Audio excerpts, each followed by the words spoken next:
So a warm welcome to today's FOTAR Discussion Series event, organized in cooperation with our FOTAR scholars. My name is Elizabeth Winter, and I'm heading the program Global Markets and Social Justice at the Bundeskanzler-Helmut-Schmidt Foundation. So what is FOTAR? FOTAR is an acronym for our biennial conference on the future of transatlantic relations, organized in cooperation with the Europa-Kolleg Hamburg and the BKHS, and it's made possible through a generous funding by the Senate of the City of Hamburg. The latest edition of our international conference took place in December 2022 and brought trade experts from both sides of the Atlantic to Hamburg. During a full day packed with panels, a keynote, and networking, we together discussed the changing politics of transatlantic trade relations. For us, it was important to engage the next generation of transatlanticists in this debate. That's why we invited 6 scholars to join our FOTAR Scholarship Program, which not only included participation of the conference, but also a masterclass with our keynote speaker, Melina. Now, we, together with our scholars, seek to continue the conversation we kicked off last winter via this virtual discussion series. And today, we will discuss the future of EU-US technology relations vis-à-vis China, together with our guest, Nathalie Tocci, and our 2 FOTAR scholars, Melina Nitschker and Eric Maldonado. A warm welcome and thank you to all of you for joining us today. And now, without further ado, over to Melina and Eric. Thank you very much, Elizabeth, for this introduction. Hello, everyone, and welcome. I'm going to give you a quick introduction to Dr. Tocci, Eric, and I, and then we're going to jump right into the discussion. If you would like to ask questions to our speaker, we would like you to use the Q&A function or the F&A function for all the Germans joining us. And so without further ado, I would like to introduce our speaker. Dr. Tocci is the director of the Istituto Affari Internazionali, an Italian international relations think tank and a nonprofit organization in Rome.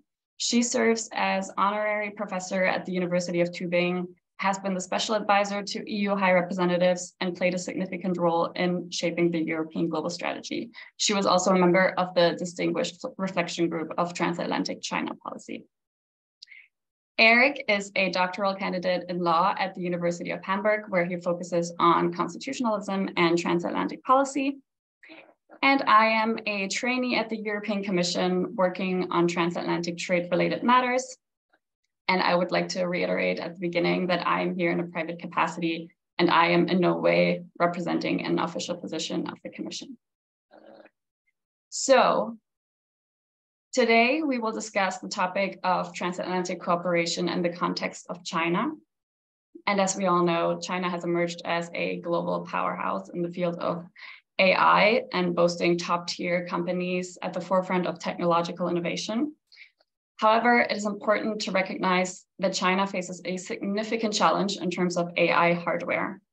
So each year, China imports more than 400 billion worth of chips, which with over 90% of these chips being sourced from overseas or foreign companies producing within China.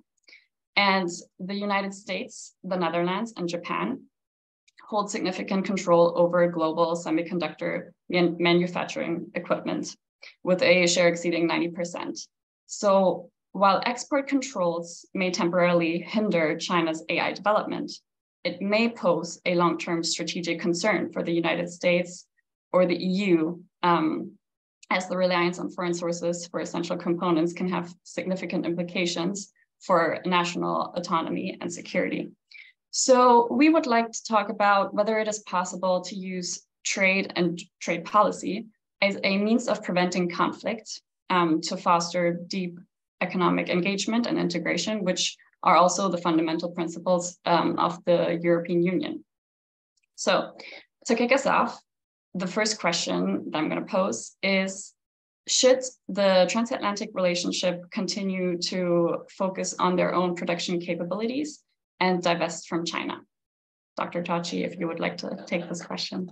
Well, thank you so much, Melina, for this, and it's a real pleasure to be with you this morning. So, you know, should we divest, or, I mean, you know, how is it that we should be approaching this question? Let me start off by basically saying that essentially we are all, and by we I mean we in Europe, we in the United States, in the transatlantic community, are grappling with a new reality that, frankly speaking, has been in the making for some time. We used to think that interdependence and openness was exclusively a source of good things, of prosperity, of efficiency, of peace. And even when it wasn't a guarantee for peace, it would at the very least mitigate conflict, right?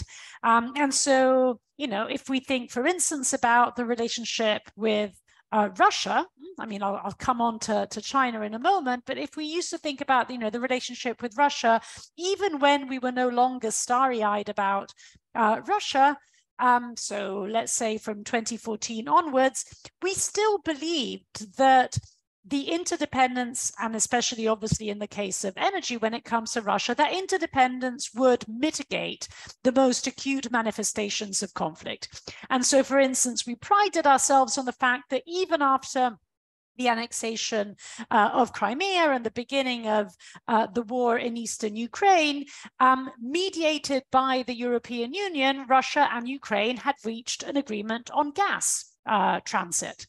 So there was this sense that interdependence was unambiguously good. We then start moving into a world in which that interdependence is no longer viewed exclusively as a source of good, basically in successive steps. Now, tragically, actually, the first real wake-up call was precisely within the transatlantic relationship. So when Donald Trump was elected president of the United States, all of a sudden the dependence of Europe on the United States in areas such as security and defense, but not only, the dependence on the United States in terms of the international role of the dollar, all of a sudden those forms of dependencies also started being viewed as sources of insecurity. And so, you know, probably the most acute manifestation was when the United States under Donald Trump pulled out of the Joint Comprehensive Plan of Action with Iran. And not only did it do so, but it threatened basically to adopt extraterritorial sanctions on the European Union, because the European Union had the audacity of wanting to actually respect international law. Right? And so all of a sudden that dependence also became a source of insecurity. Then I would say kind of, you know, Mark 3 in the story, you know, step 3 in the story really came with COVID. And what COVID did was all of a sudden it made us realize that what could be potentially securitized or even weaponized were not only, you know, sort of defense goods or energy, you know, the really strategic, sort of products basically, but literally anything could be weaponized potentially, right? All the way down to the production of masks. And so basically that discussion starts being woven into the broader debate about the rethinking of globalization, the shortening of supply chains. How should we be rethinking globalization if we don't want to deglobalize? Should we be friendshoring, nearshoring? Basically, how should we be approaching a sort of rethought globalization? Then obviously comes Russia's invasion of Ukraine, where all of a sudden it becomes clear that when it comes to real adversaries, and of course Russia being a real adversary, then, you know, there is no alternative than to chop, chop, chop. Yeah, you basically need to completely sever a relationship or a dependence or interdependence that can be weaponized against you, and hence the case of weaning ourselves from Russian gas. And then, you know, sorry for being a bit long-winded to begin with, but then we come to the China story, right? And here we are having still not quite figured out what is our response to China, because we know that we're not talking about a full-blown adversary. We are talking about a rival, but we're talking about rival, you know, the discussion in Europe and in the United States when it comes to China is convergent, but it's still different. So when it comes to the United States, this is really a question of competition. You know, the United States, former global hegemon, what does the United States want to achieve? It basically wants to achieve sort of remaining one step ahead of the game when it comes to China. So fundamentally, although it's never really spoken out so bluntly, but fundamentally, the United States wants to slow down China. For Europe, it's a different story. Europe no longer has ambitions for global hegemony. We've kind of gone past that stage. You know, it's gone. We don't have any illusions anymore. So for Europe, as more so that I would say than for the United States, the problem with China is not so much the fact that China is growing, but rather the very nature of China's political system. So, you know, if for the sake of argument, China was a wonderful, shining liberal democracy that was growing and overtaking the United States would still have a problem with this. Europe would not have a problem with it.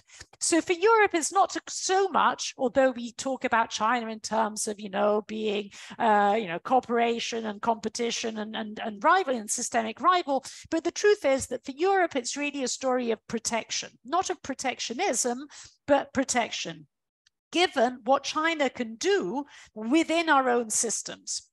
So basically in the US and in Europe, the China question fundamentally responds to different goals, although it's convergent in terms of then what the potential policy response is. And here is basically where we get into the debate of, you know, decoupling, de-risking, and where all that means. But I'll probably leave it for the next round. Thank you very much for this. So you already mentioned de-risking, decoupling, and what do you think would be the implications of decoupling trade relations with China completely? Well, I think, you know, given that basically China is not a full-blown adversary, decoupling would, from a European standpoint, decoupling would both not serve the purpose that we're trying to serve, i.e. the fact of protecting our systems, and also represent an intolerably high cost economically. And it's not just, quote unquote, an economic cost, but it's an economic cost that would also have socioeconomic, political, and geopolitical implications.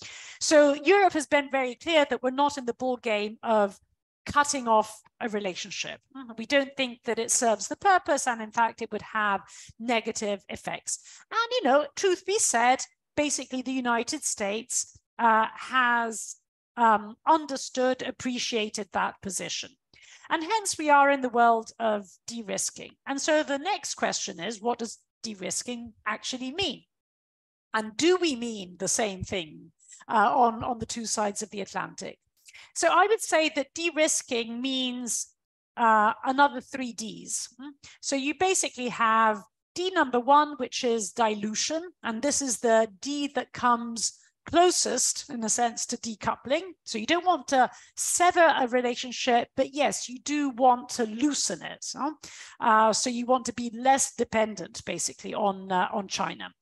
And, you know, and here the transatlantic question is, in this dilution, does the United States and Europe basically come down to the same conclusion on exactly where that line should be drawn?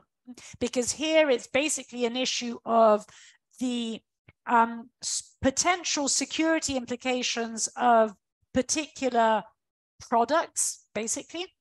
But again, you know, it becomes extremely subjective, basically, where you draw the line. What worries me as a European is that given that as a consequence of the war in Ukraine, in which Europe's dependence on the United States has massively increased from the perspective, basically, of defense mainly, that Europe will be less able, dare I say, less autonomous in being able to define exactly where that line should be drawn. So most likely we will be pushed by the United States to interpret dilution coming closer to a decoupling than what we would have originally foreseen. Anyway, so first D is dilution. Second D, given that if you do dilute too much and you don't want your costs to skyrocket, the second D to compensate for that is diversification. And so you basically want to develop relationships with other countries in order to make sure that what you dilute from China, you compensate basically from elsewhere. And here we get into the debate of what countries are we talking about? Are we talking about like-minded countries? But hey, you know, a like-minded country can, you know, go through a change of government and be slightly less like-minded. So exactly what does like-minded mean? But also I think, and here comes actually your trade question, what does building these relationships actually mean? I mean, sadly, and I say sadly because, you know, I'm a big believer in trade, but sadly, in many respects, we live in a post-free trade agreement world. It has become increasingly difficult to reach these agreements and even more difficult to actually implement them, even when we actually do reach these agreements. Just think about the enormous difficulties that we had in getting through, you know, an agreement like CETA with Canada. I mean, you can't think of a friendlier country basically than Canada, and yet we went through so many hurdles. So if it is not FTAs in the traditional sense of the term, how do we reinterpret economic relationships? And how do we reinterpret economic relationships also in a world in which, and here in a sense I'm introducing another element in the discussion, we're going through a very profound energy transition. Europe increasingly basically is on the lookout for different products, and here I'm mainly thinking about critical minerals. But of course, countries that do have those critical minerals are not really interested in basically kind of, you know, basically sort of undergoing a, you know, sort of a relationship which is really characterized by new forms of extractionism. It is actually interested in developing its own industry. So say, for example, you're Chile, yeah, and you have a lot of lithium reserves, you want to develop a battery industry. Now, the problem is that FTAs, as originally conceived, would say, well, no, you know, of course you can't, you know, subsidize your domestic industry because that's a form of protectionism.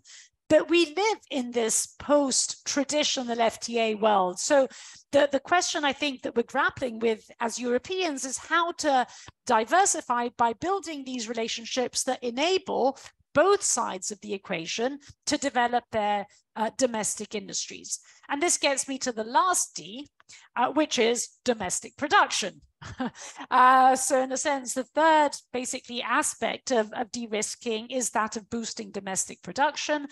And there we know what the US's response is, the Inflation Reduction Act. We can get into that later on, perhaps. And as far as Europe is concerned, basically here we are grappling with how is it that we develop a European industrial policy which does not, well, on the one hand, puts on the table sufficient funds, and those sufficient funds, in a sense, and here we get into an intra-European debate, needs to make sure that it is not only those countries that have greater fiscal capacity, like Germany, for example, that through the loosening of state aid rules can fund more basically their domestic industry, as opposed to other countries like my own Italy, that because of our massive public debt problem don't have the same capacity. So if the answer is simply state aid rules, loosening state aid rules, then that risks recreating the same dynamics that led to the Eurozone crisis, but in a sense, you know, sort of green, because a lot of this would be aimed at financing green technologies in a green kind of, you know, coating. So how to avoid that? On the other hand, obviously, there are concerns that, for instance, Germany has, saying, well, you know, I mean, we've just put a lot of European money on the table with Next Generation EU. Surely we should first focus on spending that money well. And countries like my own, Italy, are actually having quite a lot of difficulty in that respect. So you basically get into an European discussion, and I think we've still not found the equilibrium point in this debate. In basically, what does a European industrial policy that effectively responds to, for instance, the Inflation Reduction Act actually mean? Thank you so much for this. I just want to remind everybody that if you have questions, you can put them in the Q&A function, and I'm just going to hand it over to Eric now. Sure. Thank you very much.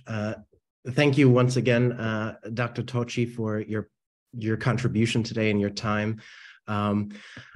I think you hit a lot of poignant topics in your answer to our open-ended questions.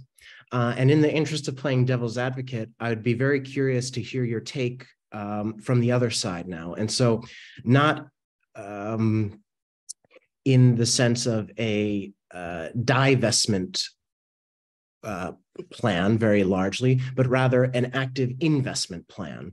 What would you say to the voices that advocate for further investment and from the transatlantic perspective? So both the United States and the EU engaging to a greater degree with China as a means of holding on to economic interconnectedness and providing further reasons to avoid, let's say, diplomatic standoffs or international crises. This topic, I think, to me, was so interesting because as these themes and ideas are discussed today in the news, it screams to me a similar theme that was part of the foundation of the European Union. The idea of ending the centuries-old Franco-German rivalry by uniting their coal and steel industries, and thus making war impossible or conflict impossible in the words of Robert Schuman. And so to apply that thinking to a modern perspective, I think you also touched upon this in that we are operating in a different world. And so there are two sides to that. There are perhaps the thoughts that the conditions that enabled the Schuman plan to come into effect and to be so successful no longer exist. But at the same time, I still think there's an argument to be made that portions of this idea of maintaining interconnectedness could still be good.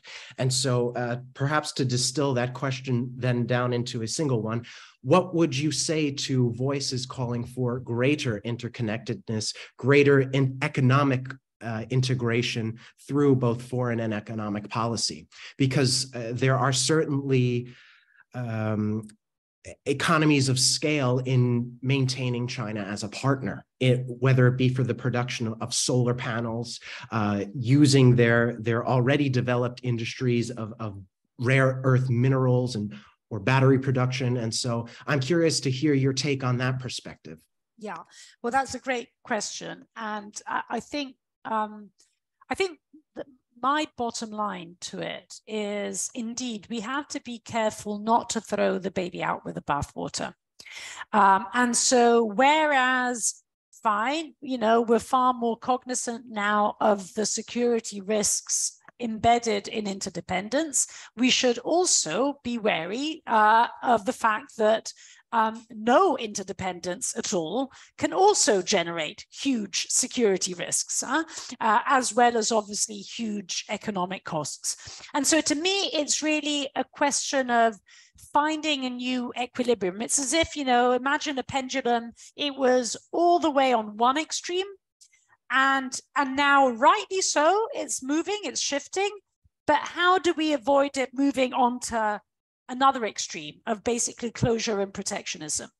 So perhaps I wouldn't say, well, the answer is more investment, because we were already on kind of one extreme. But how do we avoid having no investment basically at all? So what is that new point of equilibrium?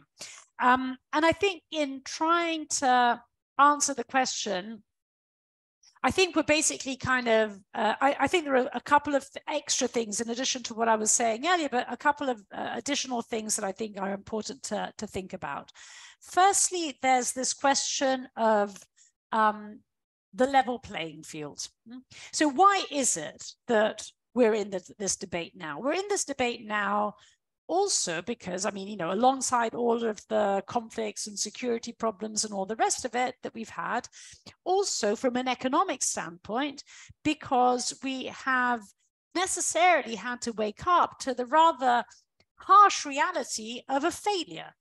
And what is that failure? We used to think that, you know, when we lived in the end of history, when we thought that there was an inexorable march onto, you know, prosperity and peace and all good things and democracy, we used to think that through an economic opening vis-a-vis China, it's really symbolized by China's entry in the World Trade Organization, that would gradually lead to an opening up, a real opening up of the Chinese economy, and who knows, perhaps even an opening up of its political system.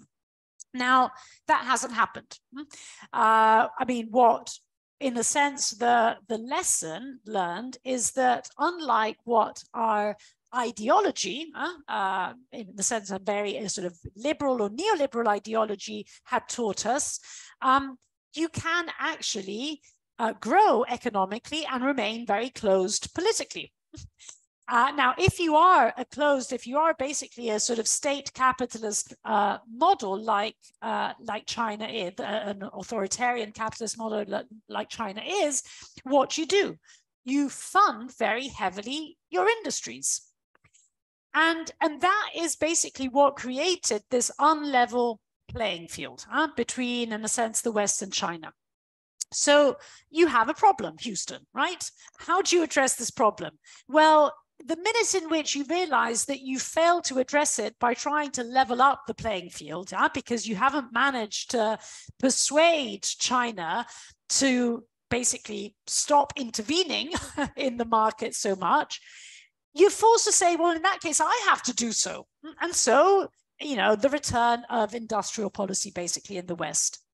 And so I think, you know, as we develop that industrial policy, which I think is legitimate, and as I say, you know, I mean, it is basically the harsh reality to, in many respects, a failure that we just have to acknowledge. Yes, fine, you do it, but without, as you were suggesting, completely shutting off basically the opportunity for that relationship to continue to endure. The second aspect is related to the point that you were hinting at, which is specific to the question of the energy transition. I mean, the truth is that Europe and the United States will not be able, but let's just take Europe that, you know, we've enshrined it in our law. We will not be able to meet our net zero legal targets, because now it is law in the European Union, unless we continue importing solar panels from China. And we can basically bend over backwards trying to boost domestic production and develop, you know, relationships with different partners, but we will simply not be able to make up what we need and at the same time meet our net zero targets. And so, you know, that if only for that reason, we will simply have to continue sort of working with China. So alongside, you know, the sort of don't throw baby out with the bathwater, because actually if you do, it creates more problems, but also if you do, you end up not meeting other incredibly important, in fact, dare I say, existential goals that you've set out for yourselves. I love that phrase, throw the baby out with the bathwater. And so I'm very happy you've used it several times. Would you think, I also really like perhaps to not oversimplify, but summarize one of the major points you've made, and that is to find a new equilibrium. And so not view it as a matter of extremes, black and white, either we invest or we shut off and divest, but finding the new equilibrium of this pendulum swing. Do you think then a positive step forward would be to continue to develop industrial policy in the US and in Europe to not perhaps re-level the playing field, but to make the playing field not as extreme? Yes, I mean, I think industrial policy has a major role to play. And I think, though, that the questions that we're grappling with in the United States and in Europe as we try and do this, and the challenges that we're grappling with are to an extent different. I would say that for the United States, the main challenge is that, I mean, take the IRA. Basically, what is the IRA?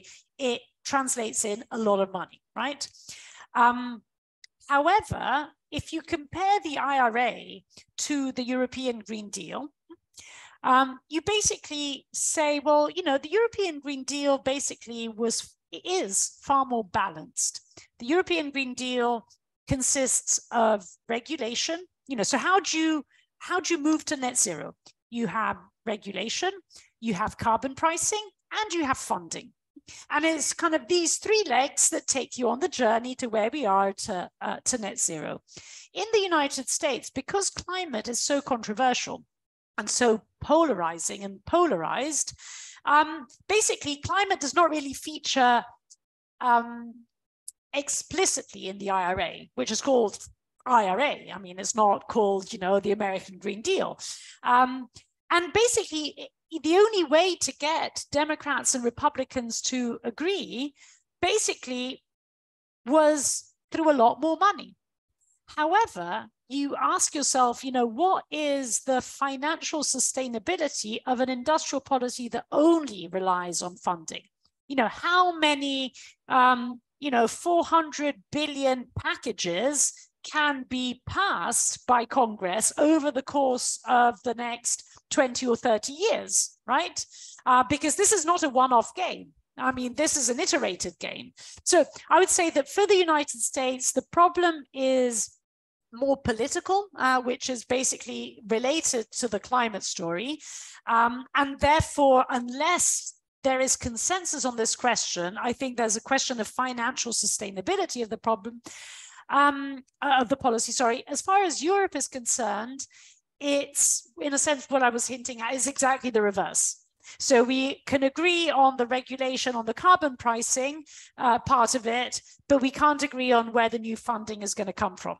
And so here we are in 2023, in which the European Commission puts out a net zero industrial act, it puts out a critical materials act. However, there's no money behind this.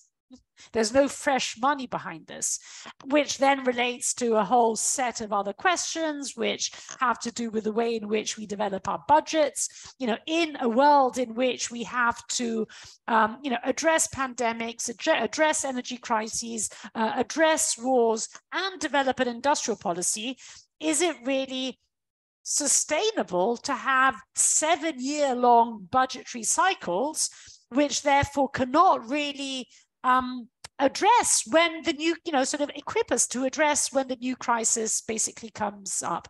So I would say, yes, the answer is industrial policy, but the questions and challenges that need to be addressed are somewhat different on the two sides of the Atlantic.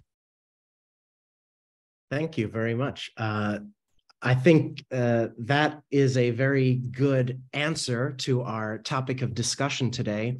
And perhaps we can use this point now to open up or remind our audience to submit any questions they might have in the Q&A, and to start heading towards wrapping this up, also to respect Dr. Tocci's time and her availability. Melina, do you have anything you would like to add, or any questions you wanted to ask before we move on? No, I think I would leave it to the audience. If there's no question coming in from the audience, perhaps we can give a quick wrap up or conclusion.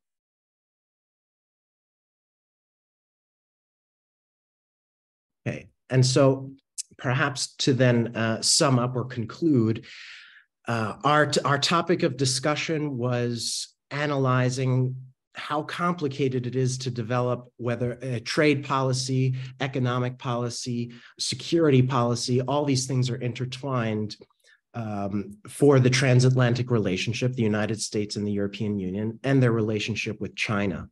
On one hand, we have the idea that all of the dependencies that were shown and highlighted, also as Dr. Tocci mentioned during the COVID-19 pandemic, all of these sensitive areas in which the West realized how painfully dependent they are on the East, brought to light several discussions about how do we move forward and how do we change this. And Dr. Tocci summarized in part of her answer, I liked very much the 3 Ds, dilution, diversification, and domestic production. I think that really helps to elucidate a lot of the complex issues or maybe give an easier road to follow as we navigate this topic. And finally, coming back to my favorite phrase, don't throw the baby out with the bathwater. I think it will be important for the transatlantic relationship to remember not to do that as they continue to develop their policies with China, whether it be increasing industrial policy or as we touched on at the end of our discussion, how the transatlantic relationship or how moving forward with policy on both sides of the transatlantic relationship are different. One side can perhaps provide the funding, but has failed to come up with a political consensus, whereas on the other side, we have a lot of political consensus and agreement on regulations and how to move forward with those. But then when it comes to a question of funding, that is still an unanswered question. And so as we strive to find this new equilibrium and redevelop our policies or the transatlantic policies to meet both climate goals, political goals, economic goals, and indeed existential goals, these will all be incredibly important to keep in mind as we, again, find this new equilibrium. And so I hope I provided a sufficient summary. Dr. Tocci, if you'd like to add anything or perhaps give us the closing word. No, I actually think you've done it far better than what I could have done. So no, it was a real pleasure talking to all of you. Thank you so much for your time. Lovely being with you today. Thank you very much again for everything. And also thank you very much to the Bundeskanzler-Helmut-Schmidt-Stiftung for all of their support and for being the glue that held this whole process together as it has evolved. And I look forward to the next event that the Bundeskanzler-Helmut-Schmidt-Stiftung puts on and continuing the transatlantic conversation or the FOTAR conversation in the future. So thank you very much to everybody. Thank you. Thank you. Bye-bye.